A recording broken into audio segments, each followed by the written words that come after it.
Good evening from BBC London News. I'm Mike Ramsden.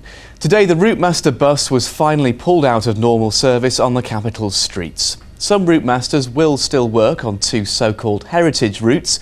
Even so, it's been an emotional day for many fans.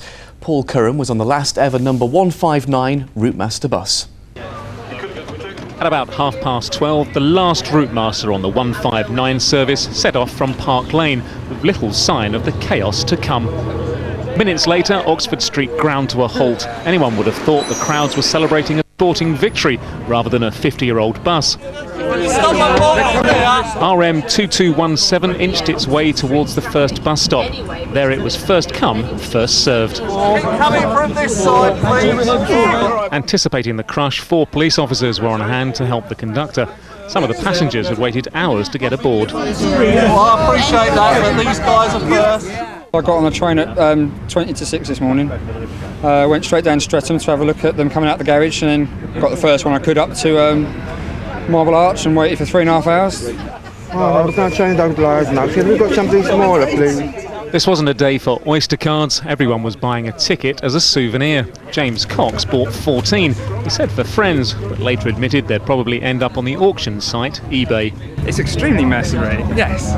Is there a big market for them? I'm repentant. There's quite a lot of interest. Well, there's a fair interest in bus stuff generally, but the last Routemasters are attracting a lot of attention at the moment. Transport for London is taking the Routemasters off the road because they're inaccessible to wheelchair users and inefficient. But today's passengers say TfL's missing the point.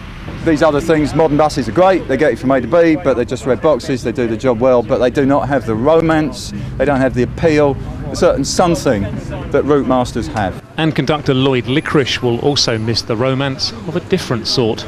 I picked up a young couple at Clapham Common Station, and as I brought screens down road, I just felt the bus moving, so I popped my head at the top of the stairs, and there was this young man and his girlfriend having a bit of nookie upstairs. Yeah. As the 159 approached its destination, the crowds matched those in central London. There was even 3 cheers. A bus journey that should have taken an hour has finally finished after nearly 2 hours here in Brixton. Thousands of people have lined the route, a real sign of the affection there is for these old buses, the Routemasters. Paul Curran, BBC London News in Brixton.